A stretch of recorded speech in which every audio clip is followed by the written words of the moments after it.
Alright guys, Kremp again today. Hope you're doing well and enjoying your day so far. People are still wondering whether these CDL teams we think are being formed in Rostermania are actually going to get locked in over the coming days, and we're pretty sure that does at least apply to FaZe. They've released aBeZy and Cellium over just the last few days, and we think they're building a team around a couple of the guys formerly of that Vancouver Surge team last year. Shotzzy though reveals everyone he's spoken to behind the scenes reckons that team is not going to be as good as the FaZe team previously was, and even Shotzzy himself has some reservations on the composition of that roster. Very much into your thoughts in the comments. Hit the like button if you enjoy. Subscribe if you're new as always. I'd greatly appreciate it. Thought this is pretty funny to start things off really. This is a Rocket League player. And he tweeted out yesterday, changing my alias to YodaKing. And he actually did change it to YodaKing and then he changed it back again. I'm pretty sure anyway. Just thought it was pretty funny. You guys remember a few months ago when Illy changed his gamer tag to YodaKing and then was kind of bullied into changing it back. Probably for the best in the end. But yeah, Ball Noah, says Vince there in the replies. Speaking of Illy, of course some more BO3 chals underway. Everyone's getting involved in this. High roller chals, Illy, Drazah. You know, everyone's getting involved. TJ, Blaz, Cap, and Prolit was the other team. Drazah's always in these chals. Illy's always in these chals. We also got another, let's say, publication of what the list was for Controller Player of the Year. I know there was some talk in the comments. Should Sonic Fox have won it? Should somebody else have won it? The top three Esports Controller Player of the Decade went to Shotzzy, Formal, and Sonic Fox. Of course, we saw Shotzzy won it. We didn't see until now exactly what the podium was, but yeah, Formal was seconds, Sonic Fox was thirds. Wonder like how close it was maybe to Shotzzy not winning this. I think it probably would have been pretty competitive, but yeah, intrigued to your thoughts as ever in the comments below on that. But speaking of Shotzzy, let's get into some of the reaction to this roster. So Atlanta FaZe, they've released aBeZy officially. Now aBeZy we think was still under contract, so a buyout was required. That we don't think was true for Cellium, and also that's the case for Drazah. So Simp still under contract with FaZe, presumably contract renewed or whatever. He will stay on FaZe, no surprise there. And Simp made those comments, didn't he, in that Twitch chat a little while ago when he said, like, don't worry about FaZe, guys. Like, I am him, right? Like, I am going to help make sure this team is still very competitive. The FaZe fans have nothing to worry about. But at the same time, there's a reason why FaZe fans are concerned that, well, the trio is not just breaking apart, but totally blowing it up. Cell's going a different way, aBeZy's going an entirely different way, and Simp is staying, we think, where he is. What does that mean for the future? That has been the trio that has led this franchise to so much success over the last few years, and now that's going in a different direction. Simp and aBeZy, when they won their world championships in 2019 and 2021, they were teaming with one another, right? Would it have been a different story for Simp without aBeZy? Would it have been a different story for aBeZy without Simp? How well will Cellium get on playing with a different, you know, number of players? Not so worried about aBeZy, but, you know, I think it's going to be really interesting to see how this goes going forwards, because we've just not seen these guys play with anybody else. But aBeZy, I think a buyout was required. We're pretty sure that's now happened and he's going to be going to the Thieves. Cellium as well, we saw this confirmed just a couple of days ago that he's officially gone from FaZe as well. We're thinking he's going to the Falcons. So rather a lot of cheddar. That's certainly what K-Sun said. So the question is, okay, what are they going to do now? Cell's gone, aBeZy's gone. Nothing from Drazah yet. We think he's going to stay. Now, again, probably free agents. We heard him potentially rumoured to Toronto at a time when Kenny and Drazah were rumoured to be a team of two. And remember, Ben J gave his perspective on that and wasn't so convinced that was a good idea. In the end, the opportunity on Thieves, it seems, arose for Kenny, and maybe it could have done for Drazah, but as we know, Drazah and Scrappy aren't going anywhere near each other anytime soon, so that was never really going to be a thing. And as a result, probably makes the most sense for Drazah to return to FaZe, play with Simp again, and fill in the gaps. But it's pretty difficult to fill the boots vacated by aBeZy and Cellium, but of course they're going to try. The big rumour is that they're going to get 0-4 and Abuzah. Now, this has been a rumour at this point for several weeks. FaZe have finally confirmed the guy is going out, and we've not heard any updates yet on whether this is going to be a thing or not. The only thing we do know is that these guys have been totally released by the Surge. So they're not under contract, they're available to be signed. We've not heard them get linked to many other places, so we can be pretty confident that this is going to be the team. Simp, Drazah, 0-4 and Abuzah rounding out that roster. and that will be FaZe's contender. Now, of course, it's a relative game here in sports in general. If your team is worse than before, but if the other teams get worse, then that might be okay. Or if your team gets better, the other teams also get better, then you're not really going to be able to tell at the top end. And that's happened in COD in the past when teams, let's say like the Cold War season, for example, FaZe were phenomenal, but that year, Toronto were pretty good, Dallas were pretty good, but, some of these seasons in COD, you look back and say how competitive really were the other teams, whereas there are certain seasons, even like the most recent year or the year before in Modern Warfare 3, where things were certainly far more competitive, you could argue, at the top ends. Makes perfect sense for A4 and Abuzah, I think, to take up this opportunity, and there were questions, though, because the Surge guys are available, they had all of those results this season.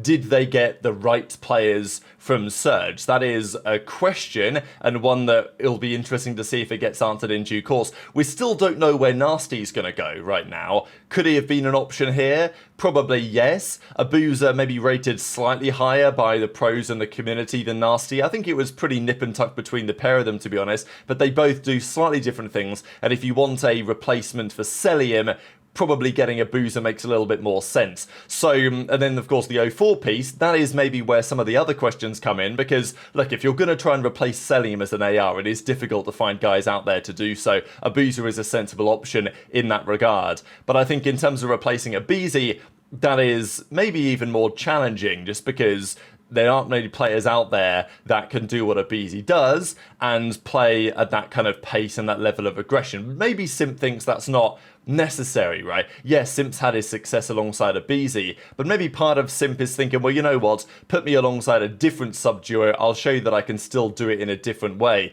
And that's going to be fascinating, right? Could Simp effectively become a HyDra or a Scump where he's partnered with an SMG who is not necessarily like the go in first guy all the time, and he actually does a fair bit of that, but still makes it very successful. But this is their rumoured roster. Was 04 the right man? Could they have gone and got Neptune? I think Shotzzy made his thoughts pretty clear on that. Certainly when it wasn't clear where Neptune was going to go. As I say, we don't know where Nastie's going to go. We thought there was maybe a possibility on the Falcons.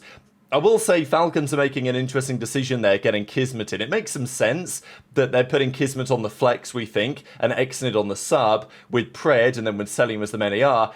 That is logical because if the team isn't very good, then I guess you might say, if things aren't going well for Exnid, for example, alongside Pred, you might say, okay, we're actually going to put Kismet on the sub and bring in somebody else as a flex, potentially, or even swap the two roles around there. So bringing in Kismet and trying to make him the flex for Falcons does give them a bit more flexibility, whereas if you don't sign Kiz and you instead sign Nastie as your flex, which, on paper, I really like a Cellium Nastie AR duo, but then maybe you might struggle for SMG options if you let Kismet go to another team. So there's some consideration there. There's also Toronto for Nastie, possibly. Could they drop Insight for Nastie? Something to think about, but right now we don't really know what that looks like. But it's understandable that FaZe would go for Abuzah, I think. The question is, was 04 the right call over Neptune? We think Neptune's going to the Gentlemates team.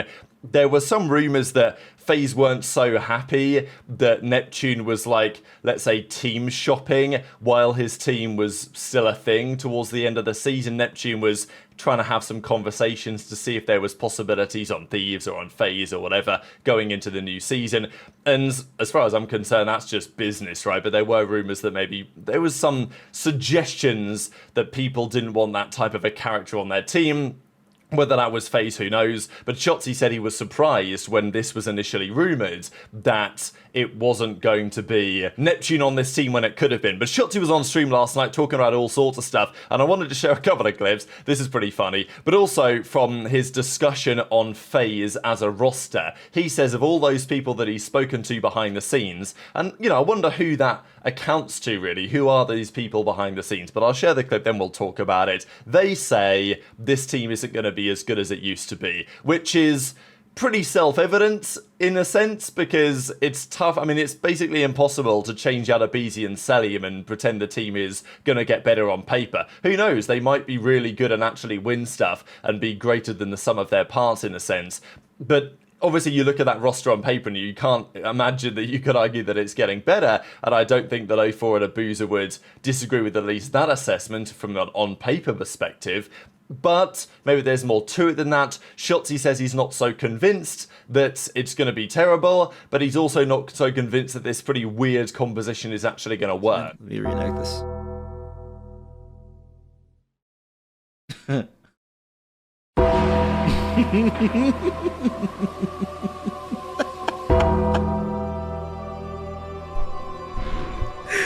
Yeah.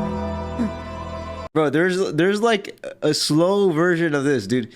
Chat, you guys know what I'm talking about? Because I remember Spart, like, he was in like slow-mo when he was jumping.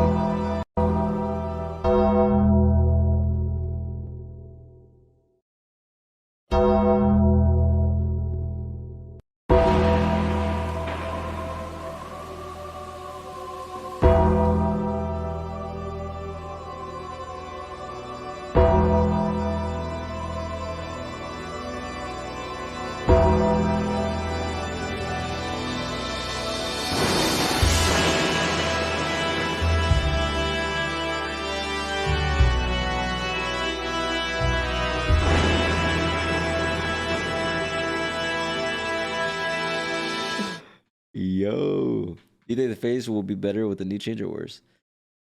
I feel like everyone I've talked to behind the scenes, everyone's saying they're gonna go worse. I personally still think they'll be good. I mean, I don't know. It's just a weird combination of players, bro, if I'm gonna be honest. I feel like it's so easy to say they should be worse because they literally don't have fucking Abe and Cell. But at the same time, I don't fucking know. So hard to say until we see that. So who's Shotzzy been talking with? Who does he mean by people behind the scenes?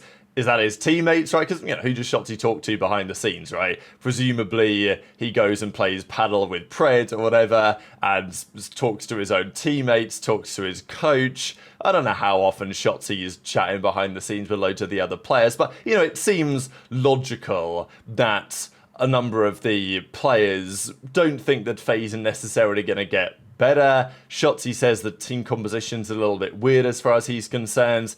Look, I think what they've done makes sense, FaZe, but it is going to rely pretty heavily on Simp just being him, right? And I think that he can, but he's going to have to be the HyDra of the 2023 New York team, Simp, probably, for that team to achieve what they could achieve. But I think that Abuzah's impact in the couple of years that he's been in the league has only got stronger, really, over time. I do wonder how Abuzah and Drazah would work from an AR perspective. It's definitely not maybe what you would have expected going into this off-season, that's the team that they're going to be going through with. And Shotzzy says that in some regard he thinks it's a little bit strange, but maybe it's going to work out for the best for all parties at the end of the day. So enjoy your thoughts on that in the comments. Just one final thing. Greatest players who never won the World Championship. I think there's a few other players that I would add on to this list here. I think that Saints should be on here for sure. Like, if Slacked is going to be on here, Saints absolutely should be on here. I think that you could even put, in terms of pure talent, I would put Jerd on this list. The Irish King. I would put, maybe you could even go back and say someone like Proofy, possibly. But, yeah, and also just Nadeshot from a pure, like, greatest player perspective, I think has to be here as well. Now, he won COD XP, but it wasn't the World Championship back then. Now, Bance may still be active. Gunless may still be active as well. Bance and Gunless haven't, like, officially retired. Bance did a tweet that implied it, maybe, but who knows? Maybe he's going to come back. You know what these COD pros are like. They can't stay away for too long. But Zuma and Abel, Slacked, of course, have officially retired. Gunless, Bance, and then, really, of the current players that are still competing, Bance, of course, made 2 grand finals, lost them both, and Abel made 2 grand finals, lost them both. Then of the 3 that are still competing, lots of those guys on Toronto. Not anymore in the case of Scrap. He's now on Thieves, but of active players, you're probably looking at Scrap now. It's kind of crazy because this question, not long ago, people were talking about Octane, then he won his one. Then we were talking talking about Dashy, then he won 2 in a row. So, you know, it's amazing how quickly this type of conversation can change. So very much interested to your thoughts on all of this stuff in the comment section below. Hit the like button if you enjoyed, subscribe if you're new, take care, and I'll see you next time.